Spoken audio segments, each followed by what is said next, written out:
20 अक्टूबर को मेरी बेटी के साथ उससे जिना किया, गलत काम किया, जो मेरी बेटी अभी तक तकलीफ से निकल नहीं रही है। बहुत सी ऐसी बेटी है जिसके साथ हो रहा है और मजीद आगे होना, इसको रोका जाए। पापा हमें गालियाँ देते हैं कि तुम मेरी बेटी नहीं हो। दादी ये कहती है कि जाके तुम खोटों पे बैठ जाओ।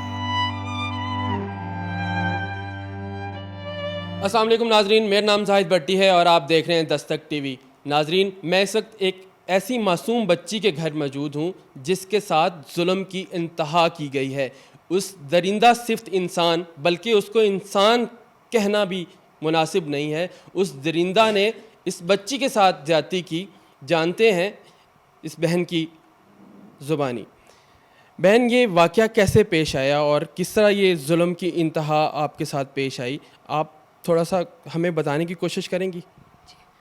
अस्सलाम वालेकुम। वंस अगेन पहले तो ये है कि 20 अक्टूबर का दिन था जब हम अपने घर की पैकिंग कर रहे थे और सुजुकी वाले को बुलवाया है। तो कोई थोड़ा सा सामान, जाहिर बात है आप बांधेंगे तो हैवी तो होगा। मैं भी बीमार हूँ, तो बेटियाँ इतनी छोटी है कि वो नहीं उठा पाई। वो गली में से गुजर रहे थे जो है, तो मैंने कहा मेरा बेटा आप जो है थोड़ा सा हेल्प कर दो कि मेरा सामान उठा के आप जो है सुजुकी में रखवा दें। कहते जी आंटी कोई ऐसी बात नहीं। मैंने कहा ठीक है मेरा बच्चा आ जाओ आप।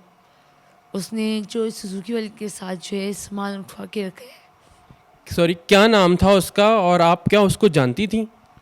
नहीं, मैं उसको पहले नहीं चाहती थी। जिसने सामान की बात की है, ठीक है, उसी दिन उन्होंने मुझे अपना अली नाम बताया, झूठा नाम बताया, जबकि उसका नाम सही सरफराज है, राइट। और ये है कि उसने यहाँ तक जनरल हॉस्पिटल बैक साइड पे वहाँ तक छोड़ के गया है, ऊपर तक छोड़ के गया है सारा जो भी था। उसके अगले दिन आया है, कहते हैं आंटी आपको कोई और चीज़ की ज़रूरत तो नहीं। मैंने कहा नहीं, अगर आप पानी चाय जो भी होता है जब कोई आता है तो पूछता है इंसान। तो मैंने वैसे ही पूछा। कहता चल आंटी ठीक है मैं चलता हूँ, मैंने कसूर जाना है काम पे।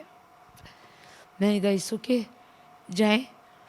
तो उसके 2 दिन के बाद आया है, तो 2 दिन के बाद ही इसने फ़ौरन से ही मेरी बेटी को जो है कहा कि चीज़ चलाओ तो मैं चीज़ दिला के लाऊं।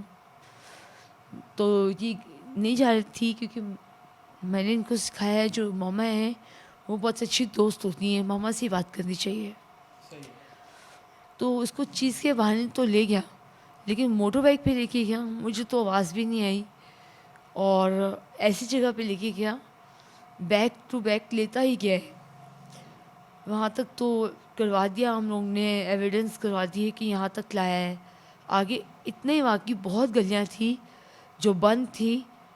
वहाँ पर रात के 9 to 10 के करीब जो है 20 अक्टूबर को मेरी बेटी के साथ उससे जिना किया, गलत काम किया, जो मेरी बेटी अभी तक तकलीफ से निकल नहीं रही है। सबको हम लोग हेल्प के लिए अपने नंबर्स व्हाट्सअप वगैरह दे रहे हैं, तो उसका मतलब ये नहीं है कि वो लोग हम लोग का मजाक उड़ाए या कोई शादी के लिए हम लोग ने मीडिया को हेल्प इसलिए नहीं मांगी कि मेरी बेटियों से शादी करें। ये कौन लोग हैं जो इस तरह का बेहुदा मजाक उड़ा रहे हैं? क्या उनकी माएँ बहनें नहीं हैं जो इस तरह की बातें कर रहे हैं? शायद मेरे ख्याल से इंसानियत ही नहीं रह गई है जो इस तरह की बातें कर रहे हैं। अगर ये वाक़या उनके घर पर होता और मैं अभी ये सवाल उनसे कर रही होती तो उनसे पूछ के बताएं कि उन पर क्या गुजर रही होती। इनकी जो सगी दादी हैं, ठीक है, वो इतनी गंदी जुबान बोल रही कि बेटी को कितने में बेच दिया। बच्ची की दादी आपको गंदी जुबान बोल रही हैं? ठीक है, कितने में इसको बेच दिया। अबे दिल और जिगर के साथ लगाया हुआ है। बाप मिलके अपनी माँ के साथ इतनी गंदी जुबान बोल रहा है। वो आपके साथ नहीं रहते? नहीं, मेरे साथ नहीं रहते। उनको इश्क का भूत सवार है, उन्होंने दूसरी शादी कर ली है और वो भी ब्यूटी पार्लर में काम करती है। इंशाअल्लाह ताला उसको भी खींच लेंगे, कोई प्रॉब्लम नहीं है। लेकिन जो मेरी बच्ची के साथ हुआ, मैं इमरान खान प्रेसिडेंट ऑफ पाकिस्तान को यही कहना चाहती हूँ, प्लीज़ मुझे छत की ज़रूरत है, मुझे खाने पीने की ज़रूरत है, अपने बच्चों को मुझे देखना है, मुझे काम करना है। अगर आप हुकूमत आप ही साथ छोड़ जाएंगे तो ज़ाहिर बात है लोग तो घरों में बैठ के मजाक उड़ाएंगे, इसी माँ के लिए बात करेंगे, बेटी के लिए बात करेंगे। तो प्लीज़ ऐसा नहीं करें, मैं आप लोगों के आगे हाथ जोड़ती हूँ। ये मेरी बेटी का ज़िंदगी का सवाल है, बल्कि ये इस बेटी का नहीं, बहुत सी ऐसी बेटी है जिनके साथ हो रहा है और मज़ीद आगे हो ना, इसको रोका जाए। इसके बाप और इसकी दादी क्या कहती हैं?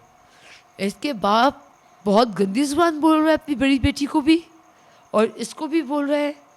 पूछ सकते हैं इस बेटी से कि इसकी दादी ने कहा कि कोठों पे जाके बैठ जाओ।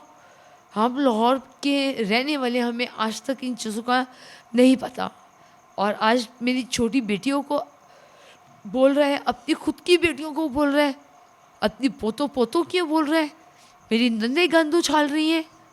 क्या उनके पास बेटी ही नहीं है? क्या नाम है आपका हस्बैंड का और कहाँ रहते हैं? बॉबी कॉलन क्रिस्टोफर PND में रहते हैं, उनकी मदर भी साथ हैं, गन घोलने में नंबर 1। जबकि मेरी सगी फुप्पी कहते हैं लगती है, कज़न है मेरे, शादी हुई उसमें। लेकिन इतना गन दोनों माँ बेटी किस लिए? इतना पैसा चोरी करके ला के पाकिस्तान में गंद मचा के फैसलाबाद शादी करके चले गए हैं, तो अपने ऐबों पे पर्दा डालने के लिए आज वो मेरी बेटियों को, अपनी खुद की बेटियों को, चले मैं तो यतीम हूँ, मेरे बाप को तो इसने नोच डाला, खा लिया, अब किस किस को खाएगा? अब उसको खाएगा जिससे शादी की है, दुबई में काम करती है ब्यूटी पार्लर में एक।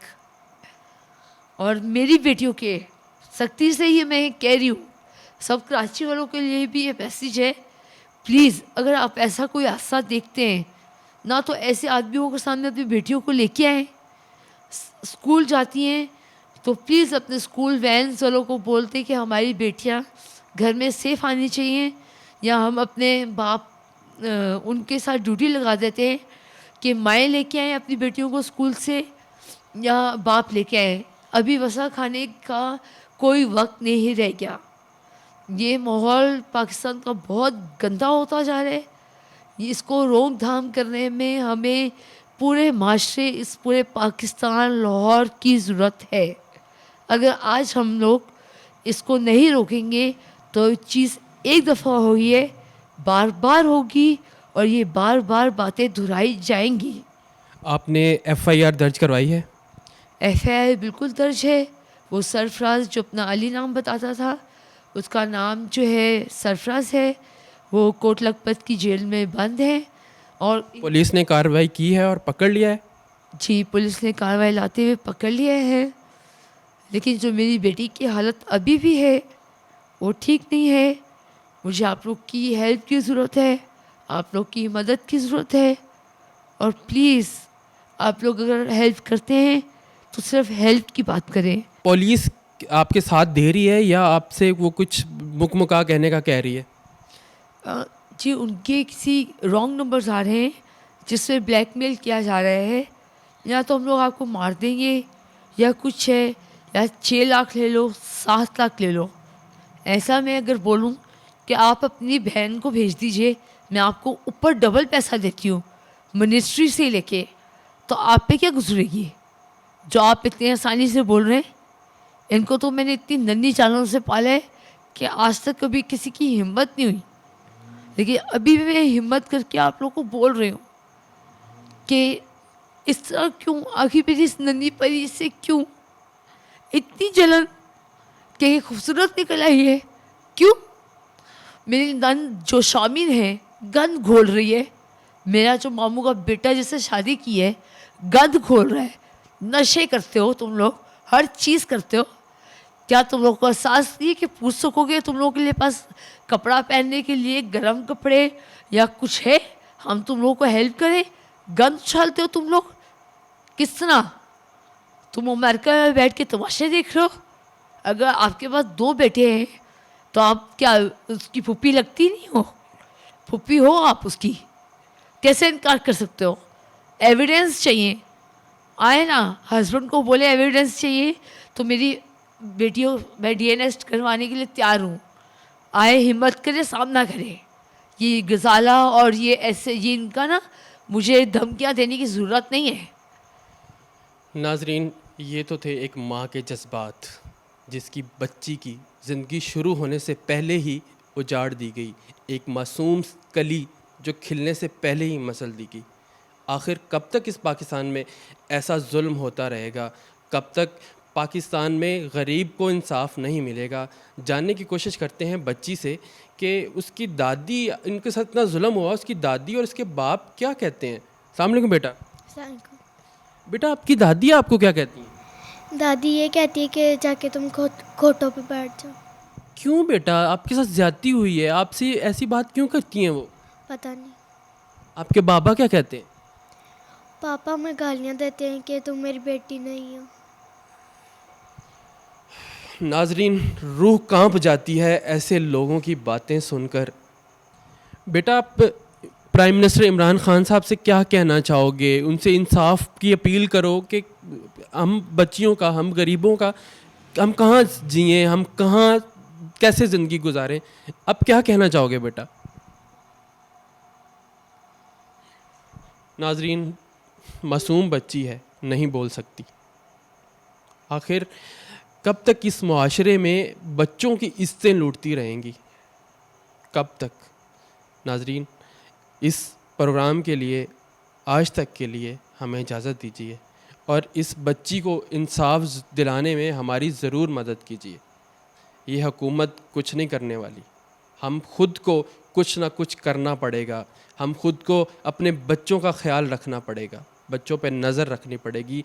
मेरा उन लोगों के लिए मैसेज है जो भांजों भतीजों को घर में बैठा देते हैं, किसी पर एतबार मत कीजिए। खुदा हाफिज़।